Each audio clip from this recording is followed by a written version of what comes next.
There comes a moment in every warrior's life when the battle is no longer his to fight, when the weight of destiny shifts and the world whispers, "Your time is over." But is it truly the end? Or is it simply another test? A test of acceptance, a test of letting go, a test of understanding what we never owned to begin with.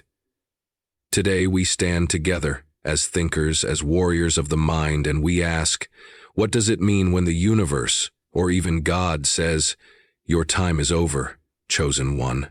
From the moment we are born, we are led to believe that control is ours to wield. We plan, we strategize, we build expectations, thinking that if we do everything right, life will unfold as we wish. But this belief is nothing more than an illusion, a fragile dream that shatters the moment reality reminds us of its power. The Stoics understood this well. They taught that while we may influence certain things, true control is an illusion. The more we try to grasp it, the more it slips through our fingers. Consider a sailor navigating the vast ocean. He may adjust his sails, steer his ship, and anticipate the changing winds, but he cannot control the sea itself. The waves rise and fall as they please. Storms come without warning, and the tides obey no man's command. Life is much the same. We can prepare, we can make choices, but the final outcome is not ours to dictate. Those who resist this truth suffer the most. They rage against reality, curse the storm, and exhaust themselves trying to force what cannot be forced.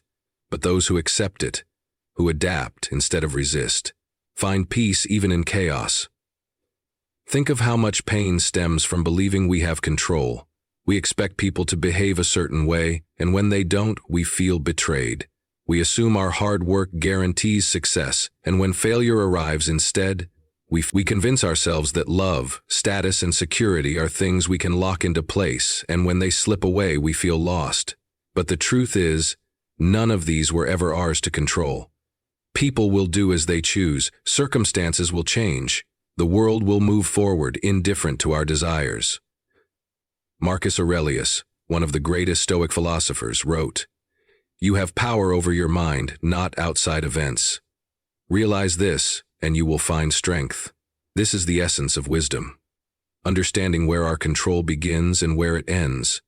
Our thoughts, our reactions, our choices, these belong to us. Everything else, from the weather to the actions of others to the final breath we take, is beyond our command. And so the wise do not waste their energy trying to control what they cannot. Instead, they focus on what is within their power. Imagine two warriors facing the same battle. One obsesses over the outcome, fearing defeat, calculating every possible move, trying to predict every enemy strike. His mind is consumed with the illusion of control, and because of this, he is paralyzed by fear. The other warrior, however, understands the truth.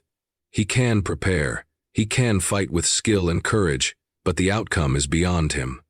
He accepts that victory or defeat is not in his hands, only his effort is. Because of this, he fights freely, without fear, without hesitation, and more often than not, it is this warrior who prevails. This is the power of surrendering the illusion of control. It frees us.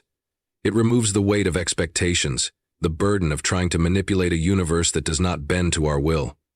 When we stop clinging to control, we stop fearing the unknown. When we stop expecting life to obey us, we stop being disappointed when it doesn't. Instead, we adapt, we endure, we move forward with resilience. Does this mean we should do nothing? That we should simply accept whatever happens without effort? No. The Stoics did not teach passivity. They taught wisdom. They urged us to act, to strive, to improve, but with the understanding that effort is ours, results are not. A farmer plants his seeds, waters his fields, and tends to his crops, but whether the harvest is abundant or ruined by a storm is beyond his power. And so, he works hard but does not despair when fate has other plans. When we embrace this mindset, we find peace. The anxieties that once consumed us lose their grip. We no longer fight against the inevitable. We stop blaming ourselves for things that were never within our power.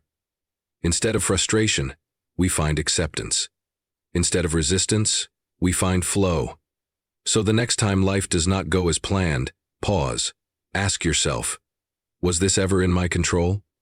If the answer is no, let it go. Redirect your energy toward what you can control, your attitude, your actions, your response. And in doing so, you will find something far more valuable than control.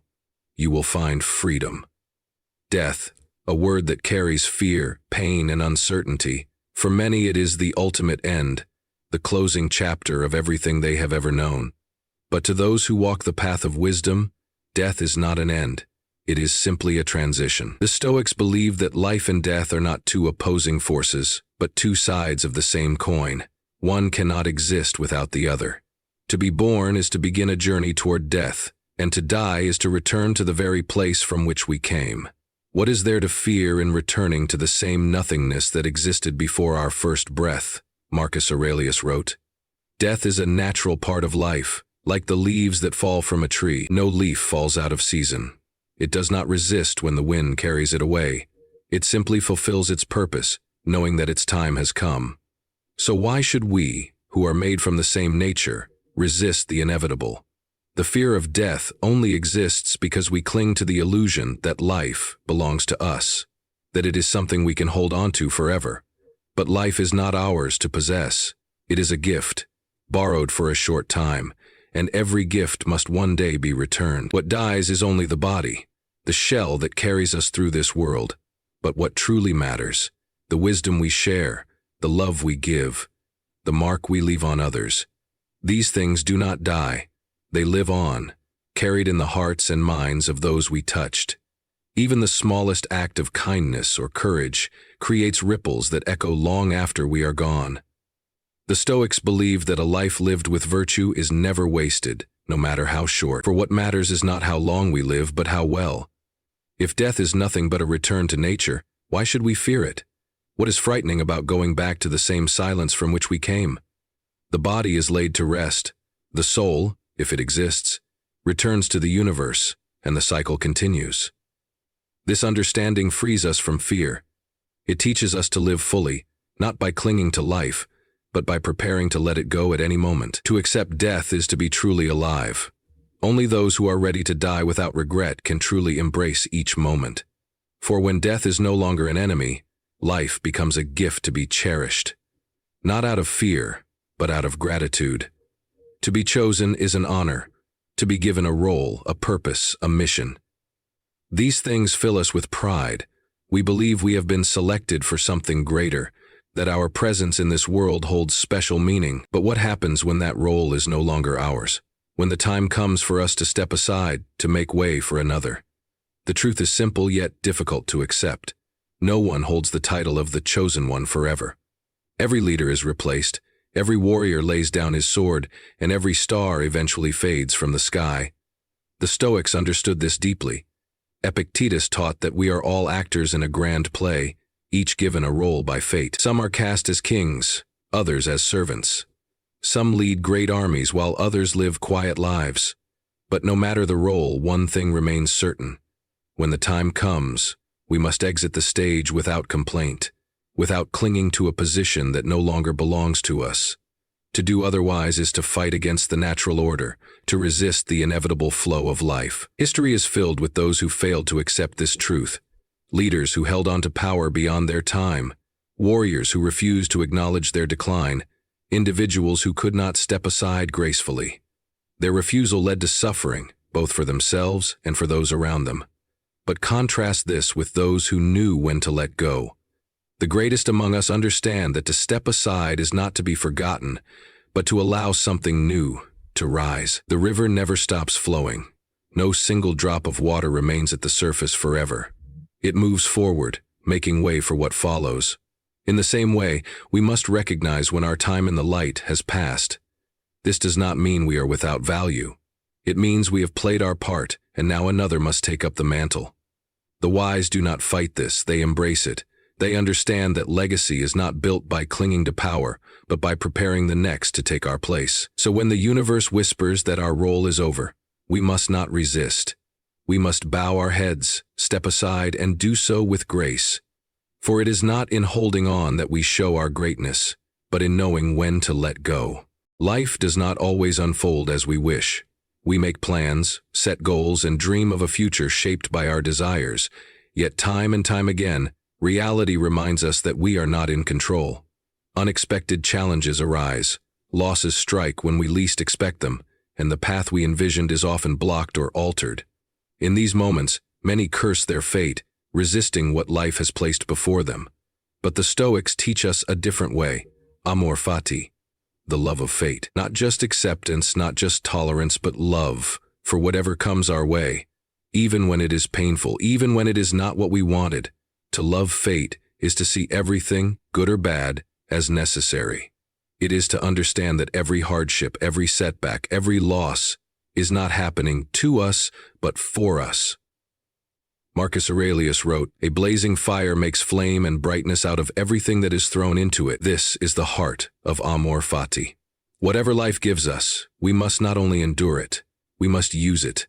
Turn suffering into wisdom, turn failure into strength, turn loss into gratitude. But how can we love something that hurts us? How can we embrace pain, disappointment, or tragedy? The answer lies in perspective. We suffer most not from what happens to us, but from our judgment of it. A man loses his job. One sees it as a curse, another as an opportunity to begin again. A warrior falls in battle.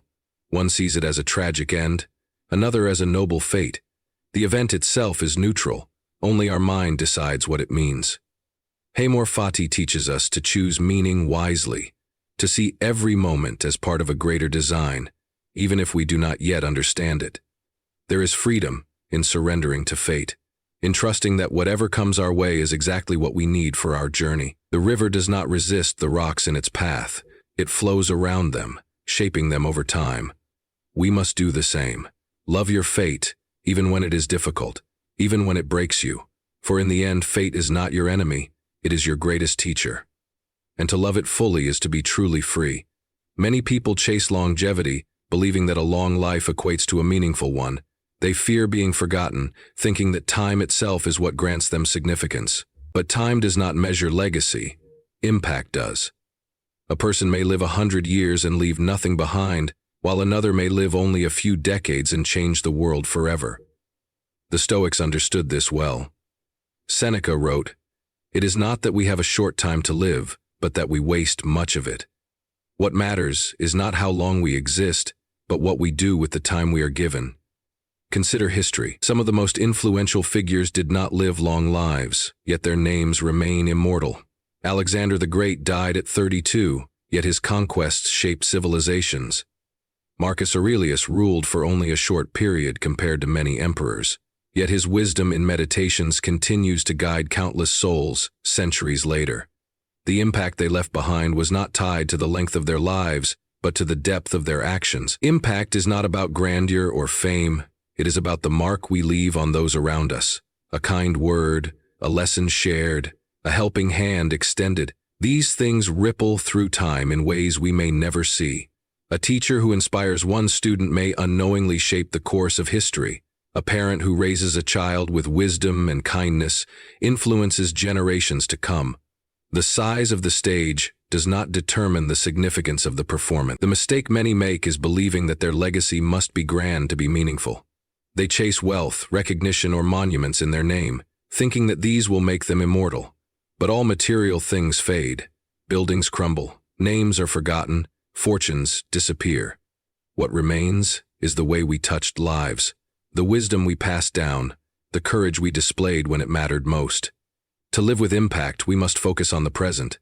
What can we do now to leave the world better than we found it? How can we act with virtue, inspire others, and serve something greater than ourselves? Legacy is not written in years, it is written in moments, and the most powerful legacies are not those measured by time, but by the hearts they change forever. The moment will come for all of us, the final breath, the last goodbye, the point where life's journey reaches its end. Many fear this moment, dreading the unknown, clinging desperately to the past, and regretting all that was left undone. But the Stoic does not tremble before death. The Stoic does not beg for more time. Instead, the Stoic meets the end with steady eyes and an unshaken heart. No fear, no regret, just acceptance. Why should we fear what is natural? Everything in this world follows a cycle: birth, growth, decay, and return. The trees shed their leaves in the fall without sorrow. The river flows toward the ocean without resistance. The sun sets without regret, knowing it will rise again in another form. And so, too, must we embrace the nature of things. Death is not a tragedy. It is simply the next step in the journey. To resist it is to resist life itself. Marcus Aurelius reminds us, "Do not act as if you were going to live 10,000 years. Death hangs over you. While you live, while it is in your power, be good." Regret is the burden of those who lived without purpose, those who wasted time, who ignored what mattered, who let fear hold them back. These are the ones who reach the end wishing they had done more. But the Stoic knows that regret is not something to carry into death. Regret is avoided not by wishing for more time, but by living fully in the time we have. Every moment is an opportunity. Every breath is a chance to act with wisdom, to speak with kindness, to leave a mark that will outlive us. If we do this, then when death arrives, we will not plead for a second chance. We will simply nod and say, "I have lived well." Fear of death comes from the illusion of control. We cling to life as if it belongs to us, as if we have the power to hold on to it forever. But life is not ours to possess. It is a gift, and all gifts must one day be returned. The wise understand this and live accordingly. They do not waste energy trying to escape the inevitable. Instead, they use their days to prepare, not by avoiding death, but by ensuring that when it comes, they are ready. Epictetus taught, "He who has learned to die has unlearned slavery. For the one who does not fear death is truly free." Imagine standing at the edge of life, looking back at all that you have done. Will you see a life spent in hesitation, in wasted hours, in unspoken words? Or will you see a life of courage, of action, of moments that mattered? The Stoic's farewell is not filled with sorrow or desperation. It is peaceful. It is strong. It is the farewell of one who has accepted the order of things and has lived in accordance with it.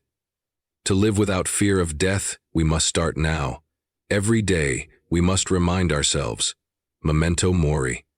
Remember you will die, not as a source of sadness, but as a call to live, to love deeply, to act with integrity, to speak truthfully, to give fully. For when death arrives, it will not matter how much time we had, only how we used it. And so, when the final moment comes, the Stoic stands tall. No tears, no pleading, no unfinished business. Only the quiet strength of one who has lived with purpose. Only the calm resolve of one who is ready. And with a final breath, they leave this world as they lived in it, with dignity, with courage, and with peace.